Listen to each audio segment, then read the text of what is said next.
Mari kita berdoa dulu ya. Ya Tuhan, terima kasih atas hari ini. Terima kasih atas hadirat-Mu Tuhan. Wah Tuhan, kami sangat bersyukur. Kami masih bisa bernafas, sebangun pagi ini. Ada kesempatan lagi untuk memuji nama-Mu.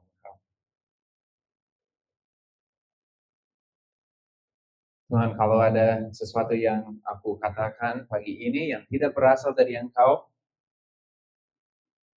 ya biarkan itu mati aja, tetapi itu benar-benar berasal dari Tuhan. Biarkan itu berakar dalam hati kami pagi ini. Bertumbuh dalam hati kami pagi ini. Dan ya Tuhan, secara pribadi, aku merasa agak lemah pagi ini, tetapi aku mau mendeklarasikan dulu bahwa dalam kelemahanku, kekuatan-Mu akan ditunjukkan. Terima kasih Tuhan. Dalam nama Yesus. Amin. Jadi kita semua punya identitas kan? Identitas kita adalah nama kita, adalah tempat tinggal, atau di mana kita berasal kan? Seperti paspor, nama lengkap tertulis yang menunjukkan siapa kita. Alamat tertulis yang menunjukkan di mana kita tinggal. Dan negara asal tertulis yang menunjukkan tempat kelahiran bukan? Dan kalau ada KTP mungkin ada hal-hal lain seperti agama. Gitu. Nah, kalau aku punya paspor biru kan? Karena aku orang Amerika. Nah, dan aku menganggapnya sebagai berkat. Tetapi aku jadi tahu bahwa itu sebenarnya bukan identitasku sepenuhnya. Sebenarnya paspor ini hanya sebagian kecil dari identitasku. Begini, paspor aku mungkin menyebutkan nama, tempat tinggal, dan dari mana aku berasal. Tetapi itu tidak menyebutkan kemana aku akan pergi dan siapa yang aku milih. Ya mungkin paspor biru ini datang dengan tingkat otoritas dan tanggung jawab tertentu. Tetapi itu tidak ada apa-apanya dibandingkan dengan otoritas dan tanggung jawab yang menyertai identitas surgawiku. Siapa yang aku milih dan kemana aku akan pergi saat meninggal. Sebenarnya paspor ini sampah dibandingkan identitas surgawi kita.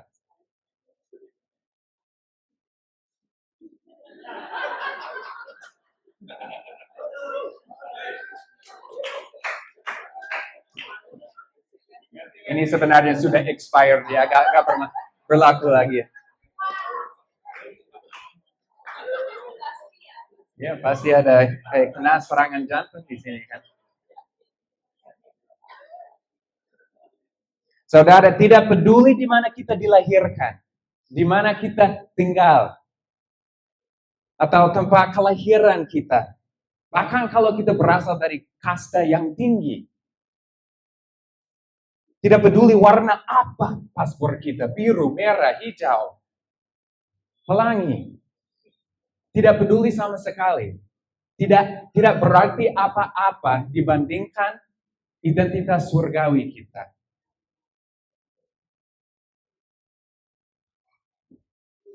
Hari ini kita mau mulai seri baru yang berjudul Warga Kerajaan Surga. Sebagai orang Kristen, kita milik Kristus, kan? Kita bukan milik dunia ini lagi. Jadi selama 3 minggu ke depan, kita akan bahas tentang kewarganegaraan surgawi kita. Dan hari ini kita akan lebih fokus kepada dua hal yang disertai kewarganegaraan ini. Yang pertama, identitas baru. Puji Tuhan karena aku tidak ada paspor lagi. Yang kedua, otoritas baru. Identitas baru dan otoritas baru. Mari kita menggali lebih dalam. Sebagai manusia, identitas kita secara alami dibentuk oleh dunia, kan? Kita menjadi seperti yang diinginkan dunia. Dunia memberitahu kita bahwa kita tidak punya cukup. Jadi, kita merasa tidak cukup. Dunia memberitahu kita apa yang sedang trending atau apa yang baru. Jadi kita merasa harus mengejar sesuatu yang tidak kita miliki. Makanya kita tidak pernah merasa lengkap atau utuh. Karena media sosial kita melihat kehidupan orang lain yang sempurna dan rapi. Kita kayak menonton influencer atau penyanyi atau artis gitu-gitu yang mendapat perhatian yang sangat besar. Jadi kita merasa tidak penting, tidak dihargai. Inilah diri kita saat kita terlalu memperhatikan dunia. Teman-teman, kalau kita merasa seperti itu, tidak cukup, tidak dihargai, tidak utuh, alasannya adalah karena kita membiarkan identitas kita dibentuk oleh dunia. Kita mendengarkan dunia, bukan Roh Kudus. Yesus bilang, sekiranya kamu dari dunia, tentulah dunia mengasihi kamu sebagai miliknya. Tetapi karena kamu bukan dari dunia, melainkan aku telah memilih kamu dari dunia. Sebab itulah dunia membenci kamu. Kita harus ingat, saudara. Dunia ini membenci kita. Jangan tertipu. Kalau kita tidak berhati-hati, identitas kita akan dibentuk oleh dunia yang membenci kita. Kita bukan milik dunia ini dan kita tidak seharusnya dipengaruhi olehnya. Kita hanya seharusnya menerima identitas kita dari Tuhan.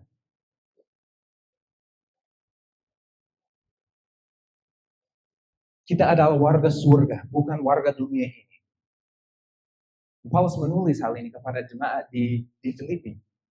Dia bilang, karena kewargaan kita adalah di dalam surga, dan dari situ juga kita menantikan Tuhan Yesus Kristus sebagai juru selamat. Raja Daud juga bilang bahwa kita hanya lewat dunia ini. Hanya ada di sini sesaat ya. Dan sesaat lagi pergi, hilang.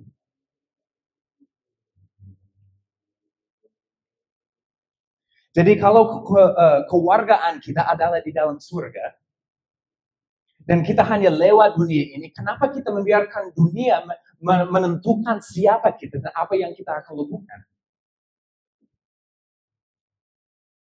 Kenapa kita membiarkan hal ini membenci kita, menentukan siapa kita? Kita harus melepaskan identitas duniawi ini, yaitu identitas palsu kita. Dan menerima identitas surgawi yang sudah tersedia bagi kita.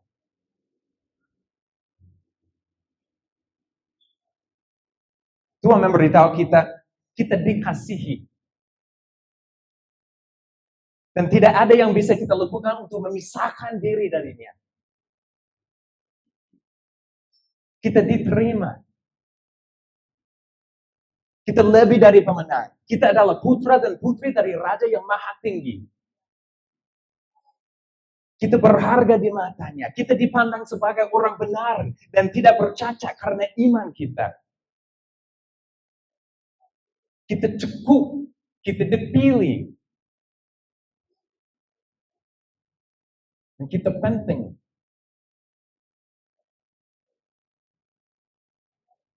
Saudara, sudah waktunya kita berhenti mempercayai kebohongan musuh yang membenci kita. Dan sudah waktunya kita mulai mempercayai kebenaran yang datang dari Tuhan yang mengasihi kita.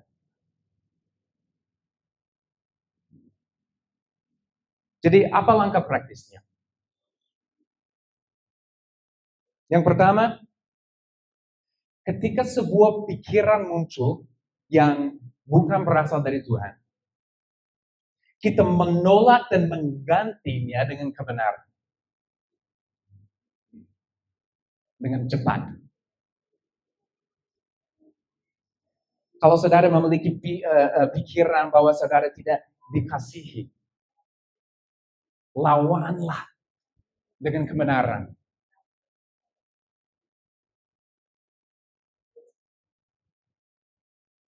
Tidak dalam nama Yesus aku dikasihi. Itu dibilang, tertulis di firman Tuhan. Jadi aku akan mempercayainya dalam iman. Aku dikasihi.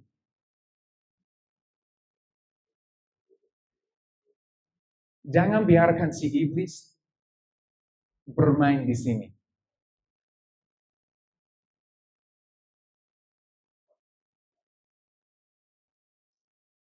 Menurutku cara favoritnya si iblis untuk menyerang kita sebagai orang Kristen, dia mau mencuri identitas kita.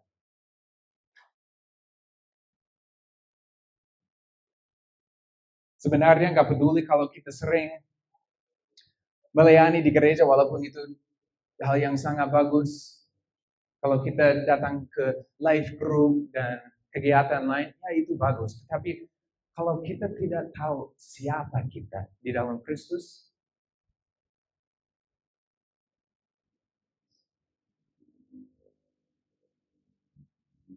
sakit bagi dia.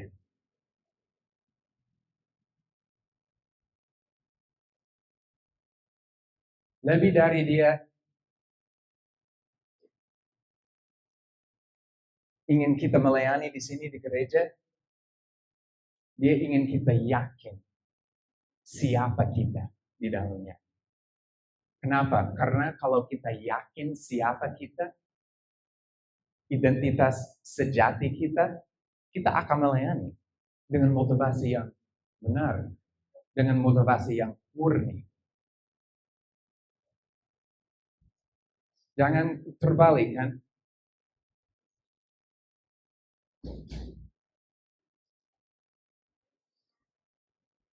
Kalau kita tidak tahu siapa diri kita, kita harus berhati-hati karena kita seperti tanah liat di tangan si iblis, siap untuk dibentuk.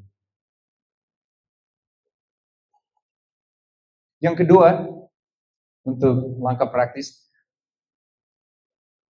kita harus lepaskan hal-hal yang berkontribusi pada identitas palsu kita. Misalnya, kalau media sosial membuat kita merasa tersisih atau merasa sendirian, kalau kita menghabiskan terlalu banyak waktu sendirian hanya menonton kehidupan orang lain, mungkin kita harus hapus aplikasi media sosial.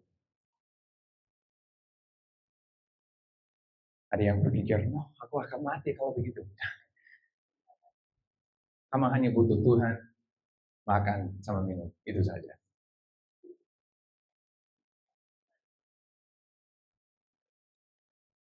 Kita hapus itu sehingga kita punya waktu untuk menyerahkan beban kita kepada Yesus. Sehingga dia memulihkan dan menghibur kita. Kita perlu bertanggung jawab atas tindakan kita. Ya, mungkin si iblis menanam benih di pikiran kita, tetapi itu kita yang menyerang.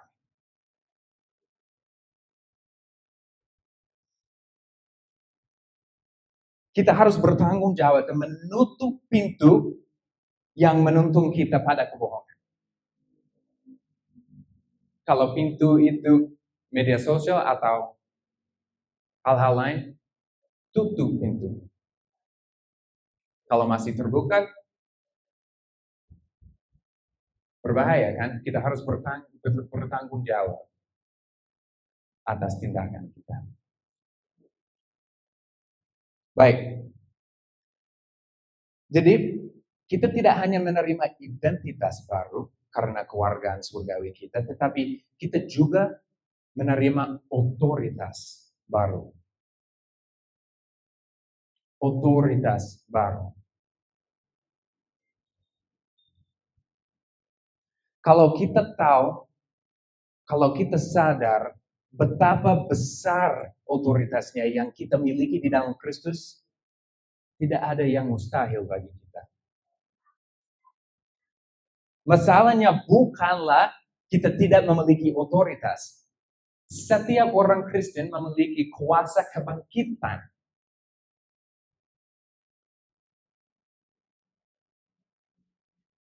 Setiap orang Kristen memiliki akses ke perlengkapan rohani dan pedang roh. Masalahnya adalah kita tidak sadar bahwa kita memilikinya atau bagaimana menggunakannya. Bahkan banyak dari kita tidak benar-benar percaya bahwa kita adalah anak-anak terkasih dari raja di atas segala raja, sehingga kita hidup seperti budak.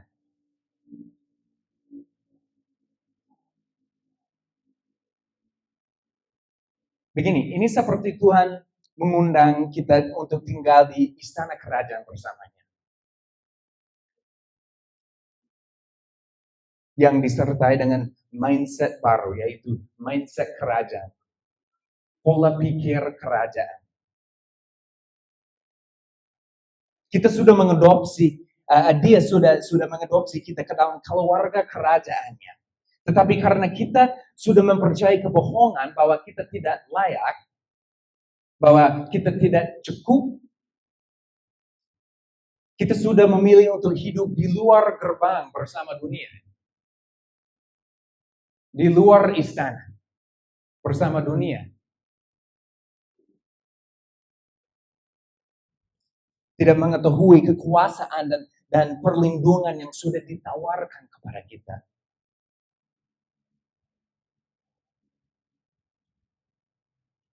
Paulus menulis kepada jemaat di Efesus.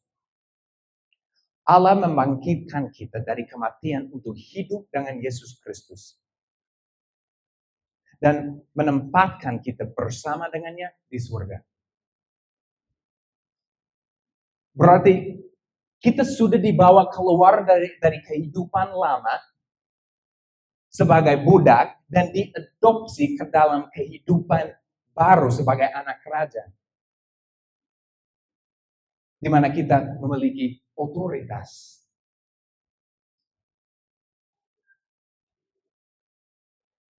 Yesus mati untuk kita kan. Dia menebus dosa-dosa kita di kayu salib. Dia bangkit dari kubur 3 hari kemudian dan mengungkapkan dirinya kepada kira-kira 500 orang selama 40 hari.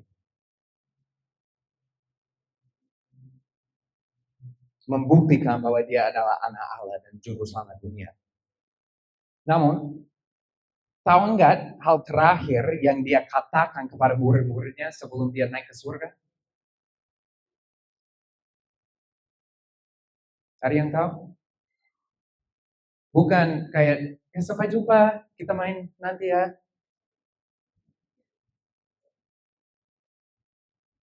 Dia bilang ini, tanda-tanda ini akan menyertai orang-orang yang percaya. Mereka akan mengusir setan-setan demi namaku. Mereka akan berbicara dalam bahasa-bahasa yang baru bagi mereka. Mereka akan memegang ular, dan sekalipun mereka minum racun maut, mereka tidak akan mendapat celaka. Mereka akan meletakkan tangannya atas orang sakit, dan orang itu akan sembuh. Itulah hal terakhir yang dia katakan sebelum dia naik ke surga.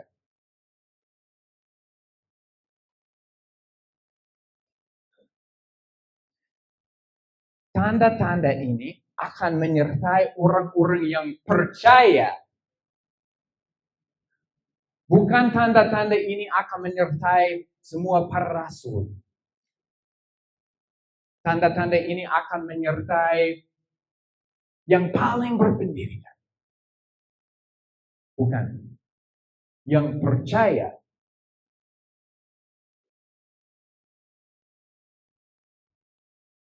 Mereka akan memiliki otoritas untuk melakukan hal-hal seperti ini. Untuk menyembuhkan orang sakit. Untuk mengusir setan-setan.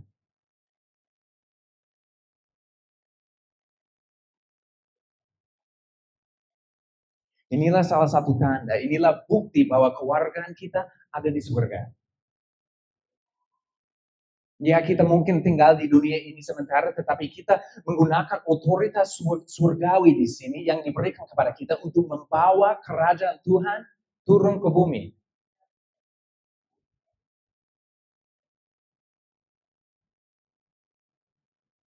Untuk memuliakan namanya.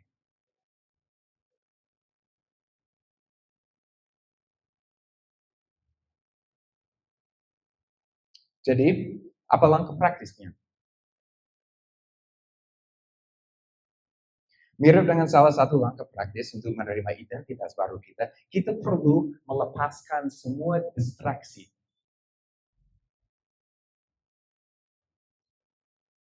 Mengusir semua gangguan kita. Kalau kita hanya berfokus pada hal-hal duniawi,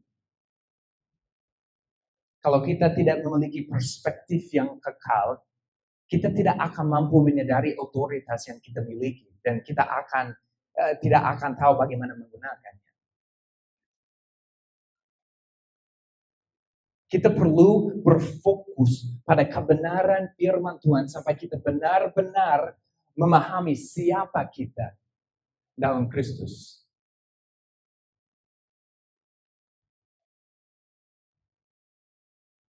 Kalau kita tidak menyadari bahwa keluarga kita adalah di surga dan bahwa kita adalah anak-anak raja yang maha tinggi, kita tidak akan mengetahui otoritas yang kita miliki dalam Dia.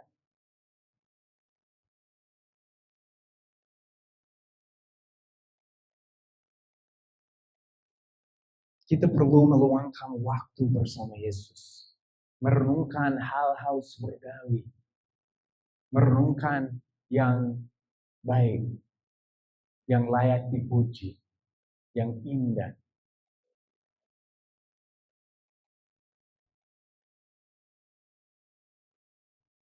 Kita perlu berhenti bermain-main dan mulai memperbarui pikiran kita dengan kebenaran Tuhan. Baik, yang kedua, langkah praktis yang kedua, kalau kita ingin memahami dan menggunakan otoritas yang tersedia bagi kita harus berhenti melakukan yang dilakukan dunia, dan kita harus mulai melakukan yang dilakukan anak-anak surga.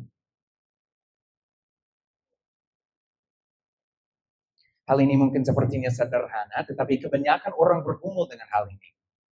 Begini, kita sangat ingin melihat orang-orang sembuh, tetapi kita tidak akan berdoa bagi mereka secara langsung. Kita sangat ingin melihat orang-orang menerima Yesus, tetapi kita takut memberitakan Injil.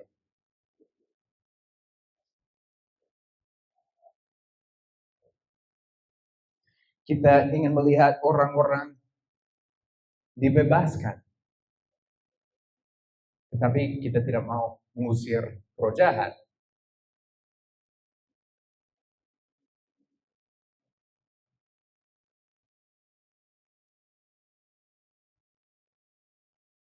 Ini seperti Tuhan sudah memberi pedang kepada kita, tetapi kita tidak pernah mencabut dari sarungnya.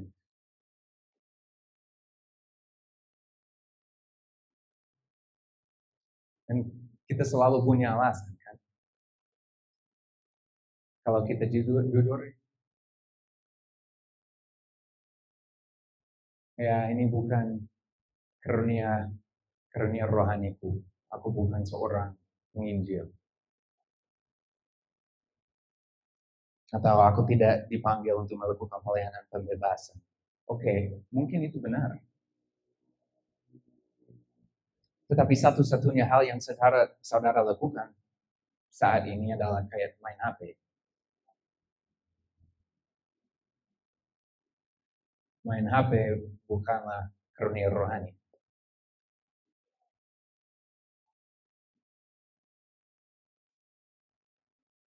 Mungkin saudara sebenarnya seorang penginjil, tetapi ketakutan menghalangimu untuk menyadarinya.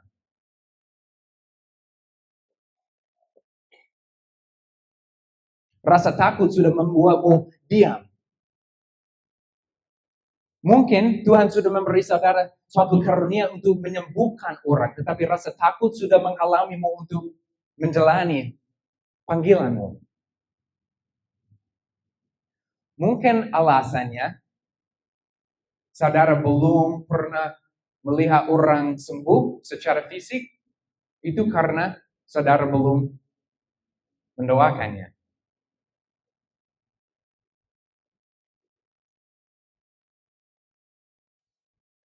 Teman-teman, kita tidak boleh membuat alasan bahwa itu bukan karuniaku kalau kita tidak pernah mencoba.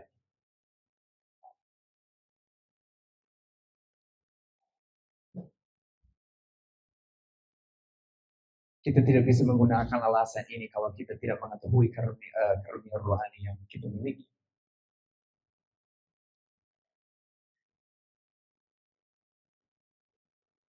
Kalau kita mau menggunakan otoritas yang diberikan kepada kita, kita perlu berhenti melakukan yang dilakukan dunia ini. Dan kita harus mulai melakukan yang dilakukan anak-anak surga.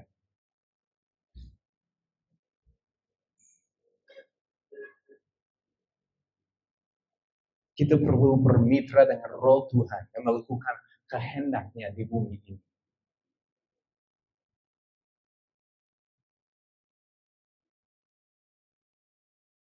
Worship team bisa maju ke depan. Sepertinya Johan lagi dipijat. Apa-apa.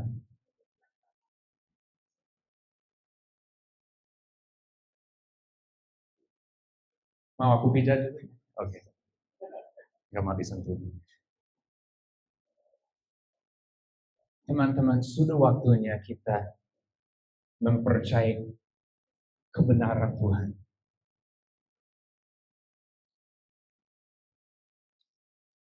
Sudah waktunya kita menghancurkan pekerjaan si iblis.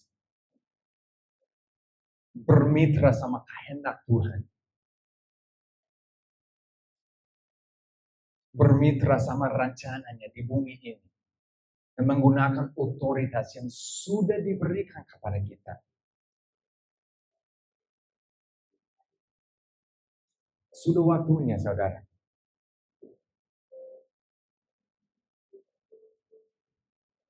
Bukan besok, hari ini.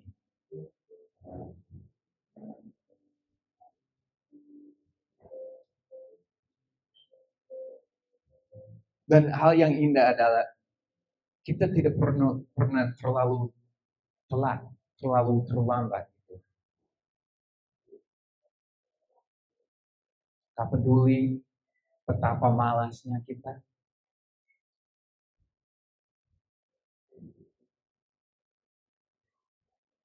Tak peduli kalau kita ragu sekarang.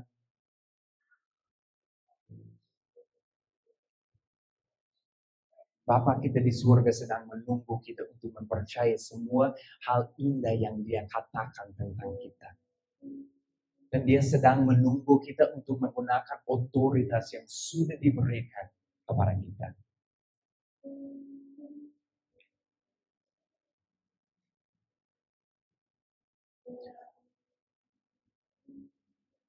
Dan dengan melakukan hal ini, tidak hanya hidup kita akan berubah, tetapi kehidupan orang lain juga akan berubah.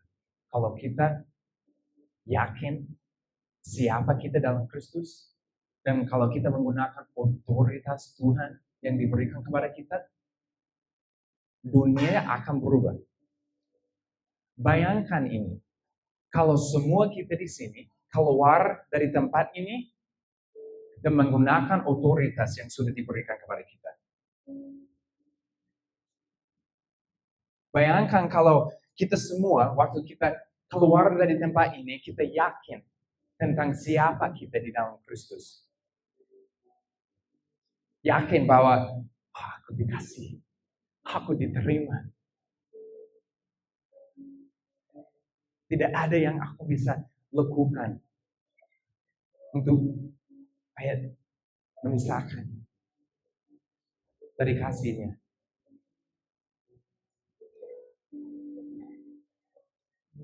Dan bayangkan kalau kita keluar, semua kita di sini,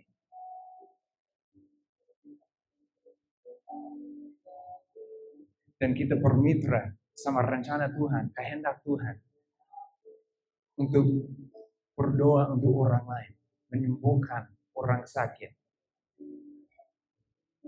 memberitakan Injil.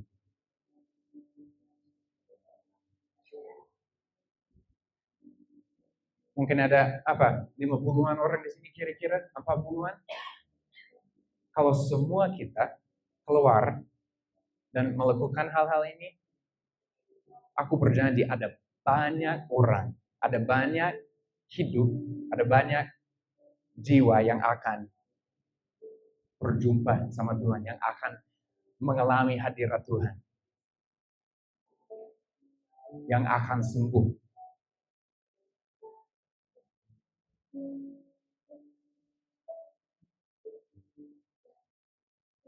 Mari kita ambil beberapa menit, mungkin 2 menit saja sekarang.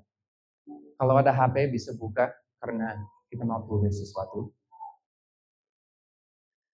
Kita akan berdoa kepada Tuhan. Kita bertanya kepadanya, Tuhan, apa satu kebohongan yang aku sedang percaya tentang identitasku?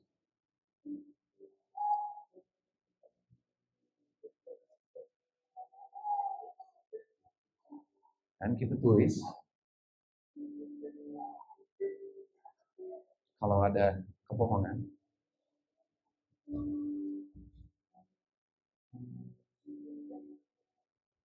Kemudian kita bertanya kepadanya, Tuhan, apa kebenarannya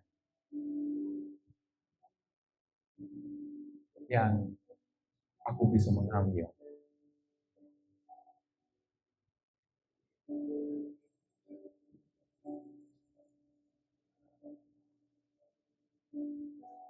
Apa kebenaran yang bisa diganti dengan kebohongan?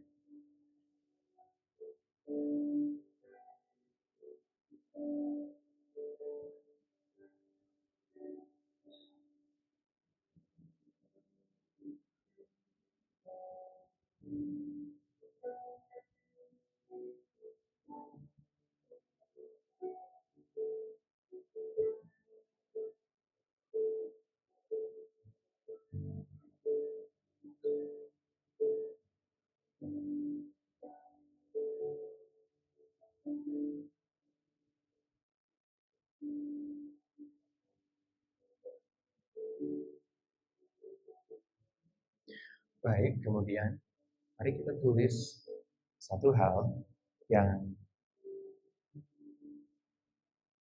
bagaimana kita bisa menggunakan otoritas kita hari ini.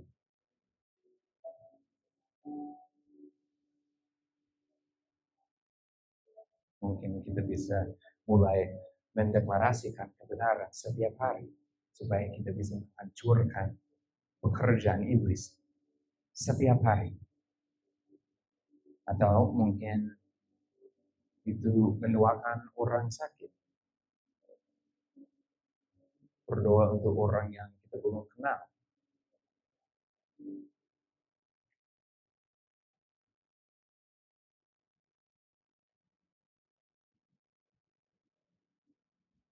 Ya, silakan tulis.